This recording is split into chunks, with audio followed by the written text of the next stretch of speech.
Chers amis des jardins, bonjour et bienvenue au Centre technique horticole de Gembloux, un domaine de 23 hectares qui accueille les élèves de l'Institut technique horticole et de la Haute École Charlemagne pour leurs travaux pratiques.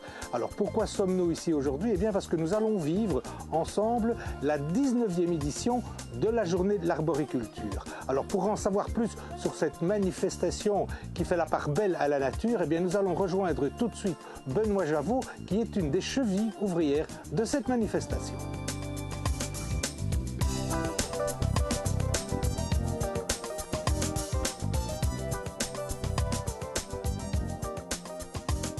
Bonjour Benoît Javot.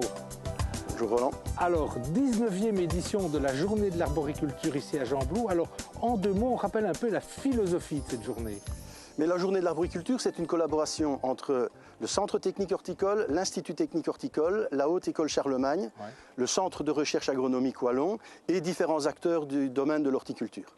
Alors, aujourd'hui, ici, il y a plein d'activités. Je vois pas mal de monde. On vient quoi? Essentiellement pour chercher des conseils, mais pour acheter aussi, non? On vient beaucoup pour chercher des conseils et surtout assister aux démonstrations faites par nos étudiants, aussi bien en taille fruitière, en taille ornementale. Nous avons aussi des grimpeurs et lagueurs qui démontrent leur talent et on réalise des abattages d'arbres en position dangereuse. D'accord. Alors quand on dit démonstration de taille par les élèves, il y en a pour qui c'est très important cette journée aujourd'hui. C'est très important. On va d'ailleurs aller les rencontrer tout à l'heure. C'est très important pour eux. J'espère qu'ils ne sont pas trop stressés. En fait, ils passent leur examen de qualification en taille pommier-poirier. Et ça vaut quand même pour 20% des points dans la réussite de leur qualification professionnelle. Donc ça veut dire qu'aujourd'hui, ils vont vraiment être mis dans des conditions professionnelles. Ils sont dans des conditions professionnelles et le contact qu'ils ont avec le public est aussi quelque chose que l'on doit évaluer. Public nombreux, hein, chaque année ici, il faut le rappeler quand même. Public très nombreux. C'est une journée incontournable pour les amateurs d'arbres et arbustes. Ben voilà, tout est dit. Benoît, un tout grand merci. Nous allons aller à la rencontre de Damien. Il va nous parler pressage de pommes. Claudine Noiret, bonjour. Bonjour. Vous êtes ici à Gembloux avec votre Mobipress, mais on vous connaît surtout comme un spécialiste des arbres fruitiers aux tiges. Alors racontez-nous un peu votre travail de tous les jours. En fait, l'idée, ça veut dire que ça fait plus de 25 ans qu'on essaie de se préoccuper notamment des vieilles variétés fruitières et notamment au niveau des vergers aux tiges et donc de sensibiliser notamment les agriculteurs qui avaient encore pas mal de vergers et donc essayer de les restaurer parce qu'à l'époque c'était gratuitement, on allait restaurer leurs vergers pour maintenir notamment ces vieux vergers. Et c'était facile de sensibiliser ces agriculteurs à conserver ces vergers? Mais en fait, réellement, il a fallu gagner la confiance du monde agricole et donc on l'a gagné progressivement et aujourd'hui on l'a gagné totalement, quoi. Alors finalement, l'histoire de la Mobipress, c'est un peu la continuité de ce travail de préservation des vergers. Tout à fait, en fait. Vous ne pouvez pas préserver la biodiversité s'il n'y a pas un côté économique. Donc quelque part, il fallait absolument trouver une solution. Et la solution, c'est de valoriser le fruit d'une autre manière. Donc la plupart des gens qui ont des fruits le consomment comme ça sous forme de pommes de table ou sous forme de compote ou de pâtisserie. Mais de l'autre côté, voilà, il fallait faire du jus. Et voilà, on a conçu notamment une machine qui permet de pouvoir apporter ce service au niveau des citoyens. Et alors peut-être en vitesse, expliquez-nous un peu comment ça fonctionne. On prend rendez-vous, c'est ça? Alors voilà, les gens prennent rendez-vous, on les inscrit on leur dit, voilà, vous venez à 10 h. Ils viennent avec 100 kg de pommes, automatiquement ils les déposent, ça a cheminé, elles sont broyées, le jus arrive, il est filtré, il arrive dans une des cuves et automatiquement il est pasteurisé et les gens repartent dans 10 minutes. Et donc ils sont certains, c'est bien leurs pommes? Tout à fait. Donc l'objectif c'est de pouvoir garantir vraiment que les pommes qu'ils amènent c'est leur propre jus. Vous travaillez principalement avec des back-in-box de 3 litres et 5 litres, c'est ça? Tout à fait, oui. Temps de conservation, plus ou moins? Alors, quand le back-in-box est ouvert, c'est 60 jours, en toute tranquillité. Si c'est pas ouvert, c'est plus de 2 ans. Eh bien, un grand merci. Je vous remercie en tout cas. Je vais vous laisser aller travailler. C'est gentil. Nous, en tout cas, on va retrouver Roland. Il va nous présenter l'arbre de l'année, qui est cette année le sorbier. Bonjour Jean-Luc. Bonjour Roland. Alors tu as l'habitude dans notre émission depuis de nombreuses années de nous distiller tes petits conseils. Aujourd'hui je t'ai demandé de nous présenter l'arbre de l'année, c'est le sorbier, un arbre qu'on trouve un peu partout en Europe. C'est une plante, c'est un arbre que l'on trouve tout à fait spontanément en Europe. Dans l'Europe, je vais dire plutôt du nord que du sud. Hein. À l'état sauvage, on trouve quoi? Plutôt dans les plaines, dans les sous-bois? Ce sont dans les steppes, dans les orées de bois, dans des clairières et ce genre de choses. Alors, on va un peu parler de cet arbre. Tout d'abord, est-ce que c'est un arbre qui fait pour les petits, les grands jardins? Est-ce qu'il pousse haut, vite, pas vite? C'est un arbre qui pousse relativement vite. disons, à l'échelle du temps d'un arbre. Ouais. Au niveau taille, on atteint les 6 mètres, les 7 mètres à peu près de haut. Ah, donc il faut quand même faire attention. Hein. Ça prend un peu de place, donc c'est pas pour les tout petits jardins, ça c'est sûr. Ouais. Il est souvent constitué d'une base, je vais dire, relativement courte et de plusieurs troncs qui partent les uns à côté des autres. Donc ça l'étoffe un petit peu, quoi. Voilà, donc ça prend un peu de volume à ce niveau. Au niveau du feuillage? Le feuillage, il est composé de plusieurs folioles qui sont légèrement découpées, qui sont relativement légères, ce qui fait que ça bouge un peu au vent, ça fait partie de la décoration de l'arbre. Et alors l'avantage aussi, c'est qu'il a des fruits.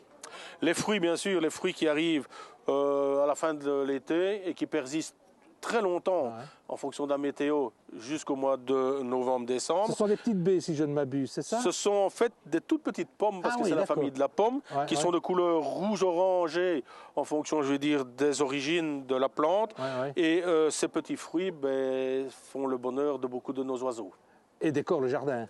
Et décorent bien sûr le jardin par sa couleur. Mais c'est pas comestible. Pour l'homme, l'homme, il faut mieux éviter de déguster le fruit du sorbier. Eh bien, Jean-Luc, un tout grand merci. On va continuer à parler d'arbres, mais de petits arbres, puisque nous allons aller à la rencontre de quelqu'un qui nous présente les bonsaïs.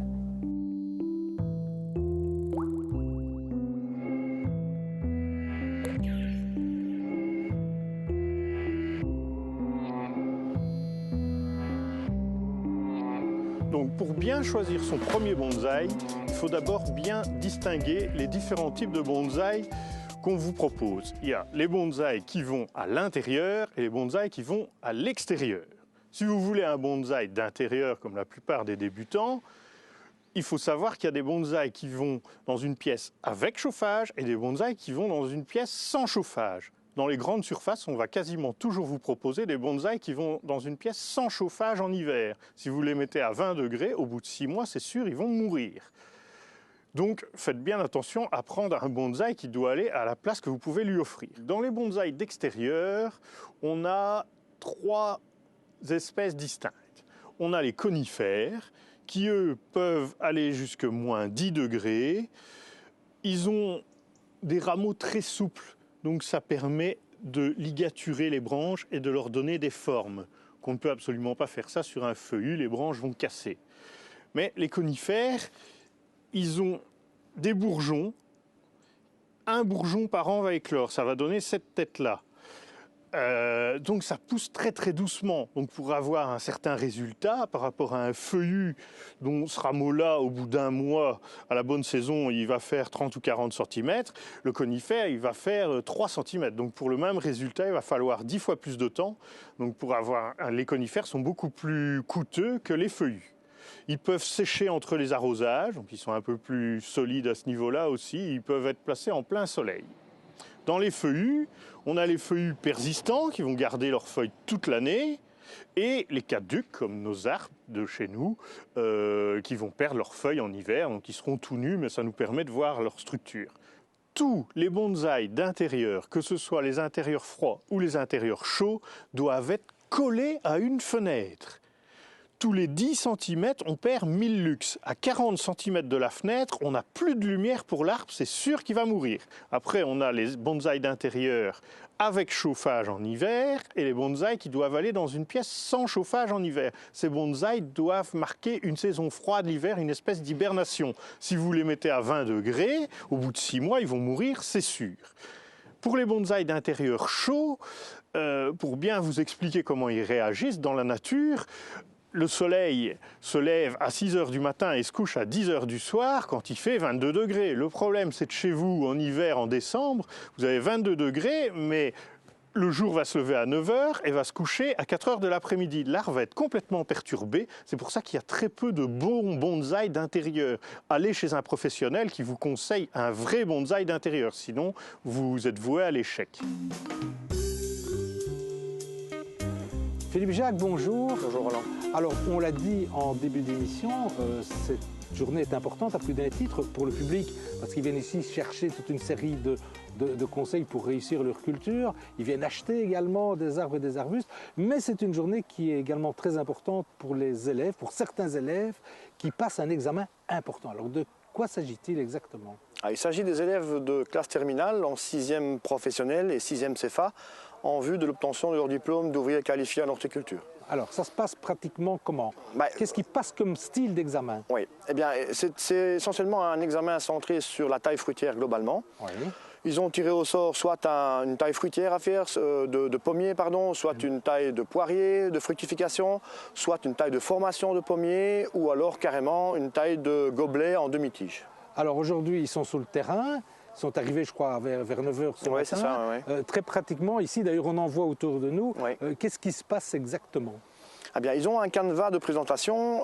Ils doivent d'abord se présenter eux-mêmes, oui. en disant, voilà, bonjour, je m'appelle un tel. Après ça, ils situent l'arbre dans le verger. Oui.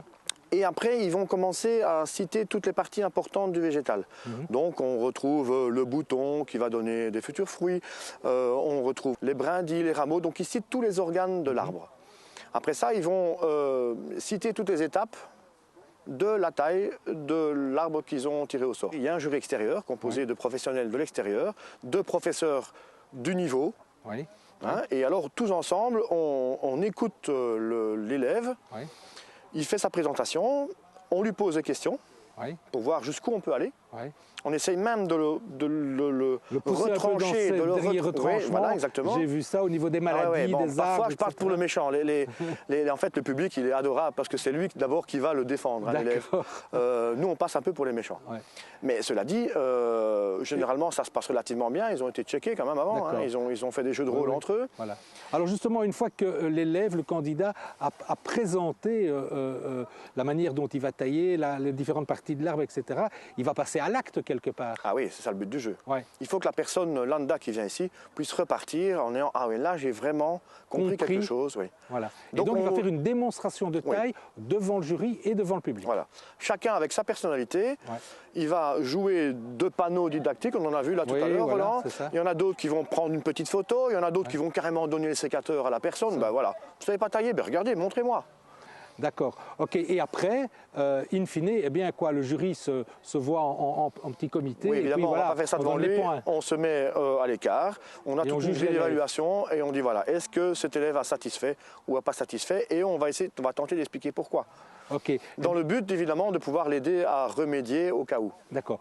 Un élève, on va aller en chercher un tout de suite. Hein. Mais en attendant, si tu veux bien, Philippe, on va vite découvrir le livre du mois. Ben, ça tombe bien, il est consacré au bonsaï.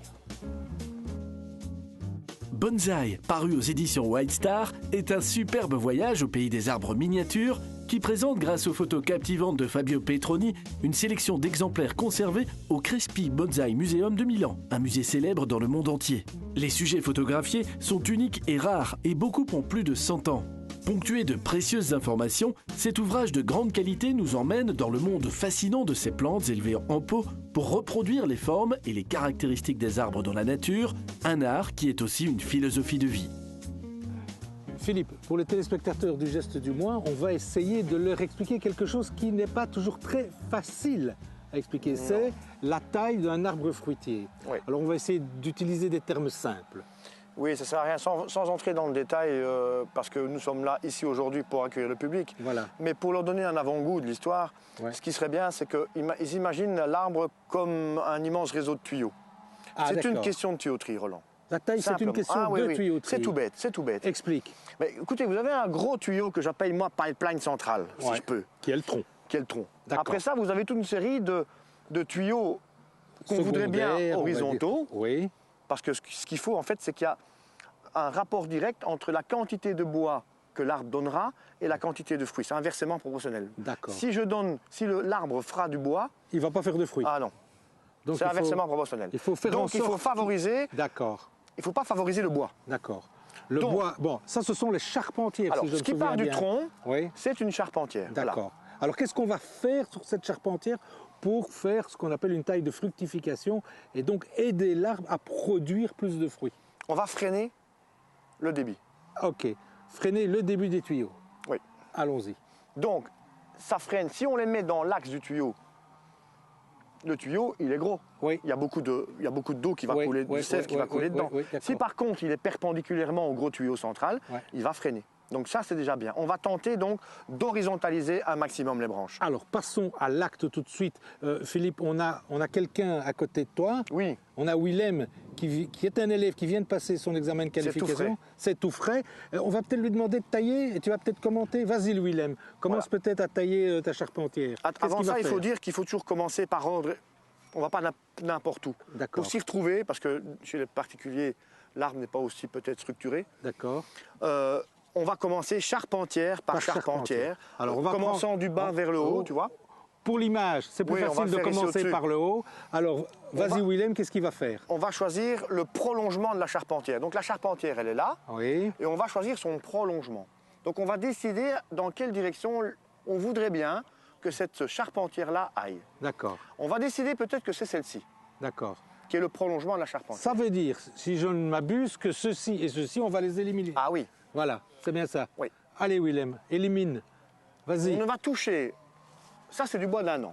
La saison passée, tout ceci. D'accord. Et donc, on va éliminer ces deux-là. Tout ceci, c'est toutes des productions de l'année passée. OK. Vas-y, soit Willem. on la laisse tranquille, soit on la coupe. D'accord. Alors, ça, c'est une manière déjà de faire pour que l'arbre fructifie plus. Alors, Philippe, très brièvement, il y a encore des choses auxquelles il faut faire attention quand on taille un arbre pour qu'il reste sain. C'est que s'il a des parties malades, je suppose qu'il faut les éliminer. Ça ne sert à rien de porter un acte technique sur quelque chose qui ne va pas bien. D'accord. Il faut se rendre dans l'évidence que cette branche-là, voilà. Il faudra un jour ou l'autre peut-être penser à la couper. D'accord. Et quand on coupera, il faudra essayer de faire la plaie la plus propre possible. D'accord. De telle façon à ne pas faire une porte ouverte inutile aux maladies. Philippe, j'espère que vous avez compris un maximum d'explications. Je vous avais dit, hein, c'est pas si simple que ça. Il vaut mieux venir ici. Voilà, la meilleure des solutions, Philippe, c'est de venir ici. L'année prochaine, vous n'avez qu'à venir ici à la journée de l'arboriculture à Gembloux. Vous en saurez plus. On fera Philippe, plaisir. Un tout grand merci. Maintenant, on va vite jeter un coup d'œil sur le montage floral du mois. Nous sommes au mois de décembre, donc on va vous donner des idées pour les fêtes de fin d'année. Ensuite, soyez très attentifs, puisque ce sera le moment du concours et on va se retrouver une dernière fois ici sur le site du Centre Technique Horticole. Merci Philippe. Merci Roland. Bonjour à tous, aujourd'hui je vais vous parler de la couronne de l'Avent. Voici une couronne de l'Avent traditionnelle, c'est-à-dire sapin, fruits d'automne et d'hiver et 4 bougies qui sont allumées les 4 dimanches avant Noël. Mais je vais vous montrer comment réaliser une couronne de l'Avent un peu différente et un peu plus originale que la traditionnelle. Pour cela, je vais avoir besoin de tous ces éléments-ci, un grand contenant cylindrique comme ceci, un peu plus petit mais un peu plus haut aussi, 4 bougies, des branches de cornus détaillées en petits morceaux, quelques perles de couleur, des feuilles de camélia séchées, des fioles de verre de différentes tailles, des boules de Noël de taille moyenne, du poivre rose, des petites boules de Noël et quelques fleurons d'orchidée. Vous disposez le plus petit des contenants dans le grand, au centre, comme ceci, et les 4 bougies autour, entre les 2 contenants. Voilà. Dans un premier temps, je vais m'occuper des boules de Noël de taille moyenne. Comme je m'en sers de récipient, je commence par enlever la tache et je vais les remplir d'eau grâce à une piscette. C'est beaucoup plus simple. Et je fais la même chose avec les fioles sphériques que je vous ai montrées tout à l'heure. Pour éviter qu'elles roulent, je les dépose dans des petits cache-pots ou des coquetiers. Ça me permet de les garder en évitant que l'eau ne s'échappe. Je continue en plaçant les branches de cornus et les différents récipients entre les bougies. Les branches de cornus me permettant de caler les petites fioles pour éviter qu'elles ne roulent. Voilà. Et je fais ça avec toutes les branches et toutes les fioles que j'ai. Je viens maintenant disposer le reste de mes accessoires, c'est-à-dire les feuilles de camélia, les perles, le poivre rose et les petites boules de Noël, un peu partout dans le contenant, de manière à caler l'ensemble et faire ça de façon homogène. Je vais maintenant installer les fleurons d'orchidée dans chaque fiole. Pourquoi les orchidées? Parce que ce sont des fleurs qui tiennent bien, elles ne demandent pas beaucoup d'eau.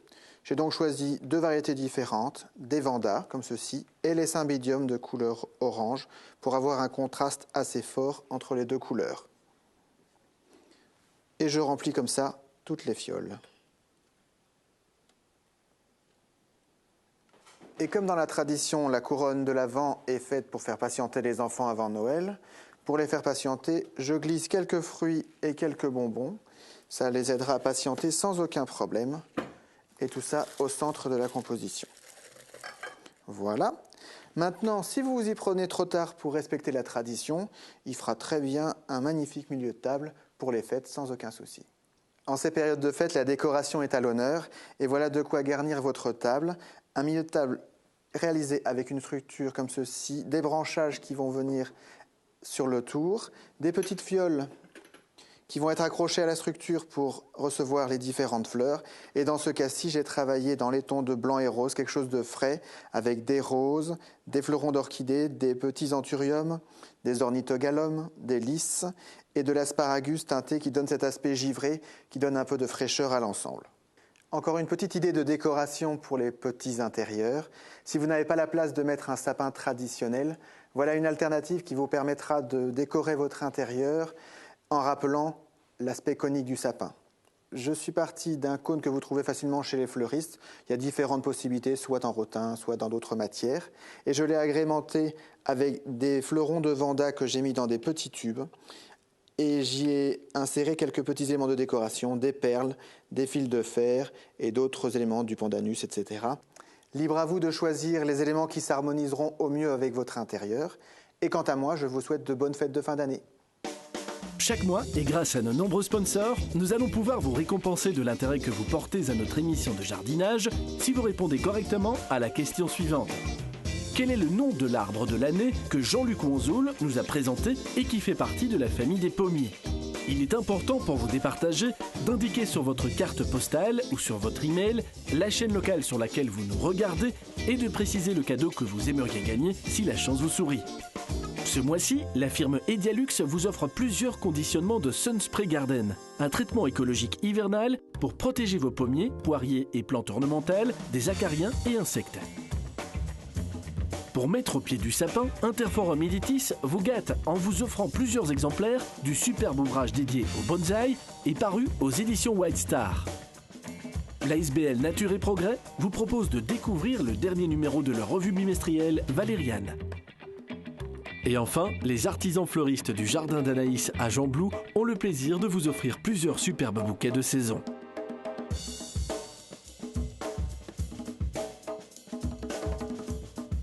Frédéric Bastin, bonjour. Bonjour. Alors, vous êtes professeur dans la section sylviculture. On vient de voir pas mal de choses assez intéressantes au niveau d'élagage, d'abattage. Alors, la section dont vous vous occupez, la section sylviculture, ça consiste en quoi exactement ?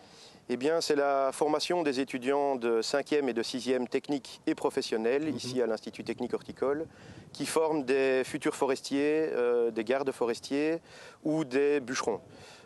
Ensuite, après leur formation en 5e et en 6e secondaire, ils vont en 7e, où ils apprennent le métier de grimpeur élagueur qu'on a pu observer aujourd'hui. Donc, si je vous comprends bien, la formation élagueur-grimpeur, c'est 1 an. C'est en 1 an. Alors, à quoi sert un élagueur grimpeur? À quoi est-ce qu'on les forme, ces gens-là? Alors, les élagueurs grimpeurs de notre école sont formés aux soins des arbres essentiellement, parce que bien souvent les clients demandent d'étêter un arbre ou de le raccourcir parce qu'il est trop grand ou qu'il fait trop d'ombre dans le jardin. Or, ces techniques font beaucoup de dégâts dans l'arbre et il faut ensuite les abattre parce qu'il meurt. Et nous apprenons à nos étudiants à tailler correctement un arbre pour éviter justement toutes ces maladies qui s'en suivent. Ça s'appelle, je crois, de la taille douce, c'est ça? Tout à fait. Le mot le dit bien. De la taille douce ou de la taille raisonnée. En tout cas, nous demandons à nos étudiants d'avoir une capacité d'analyse des arbres avant d'intervenir dedans n'importe comment. Et l'élagueur grimpeur intervient également sur tout arbre malade, j'ai envie de dire. Voilà, on peut également appeler les élagueurs grimpeurs quand il y a des maladies dans un arbre. Voilà. Ils ont toute une série de techniques qu'ils peuvent utiliser dans leur vie professionnelle pour soigner un arbre ou en tout cas lui rendre un peu de vigueur. Alors qui dit élagage dit abattage, puisque une fois les parties sont coupées, ben, il faut s'en occuper, je suppose. Il faut, alors, si le bûcheronnage intervient à ce moment-là. Voilà, si l'arbre doit effectivement être abattu et mis au sol, il faut une formation de bûcheron pour l'abattage du tronc d'arbre. Voilà. C'est ce que nous allons voir aussi aujourd'hui. Et cette formation est une formation essentiellement basée sur les techniques de manipulation de la tronçonneuse afin d'éviter les risques et de travailler en toute sécurité. Eh bien, en tout cas, c'était très impressionnant de voir tout ça cet après-midi. Un tout grand merci à vous et à vos élèves. C'est ici qu'on va se quitter. On se donne bien entendu rendez-vous l'année prochaine. Je vous souhaite d'excellentes fêtes de fin d'année et dès le mois de janvier, rendez-vous pour de nouveaux conseils de jardinage. Au revoir et à bientôt.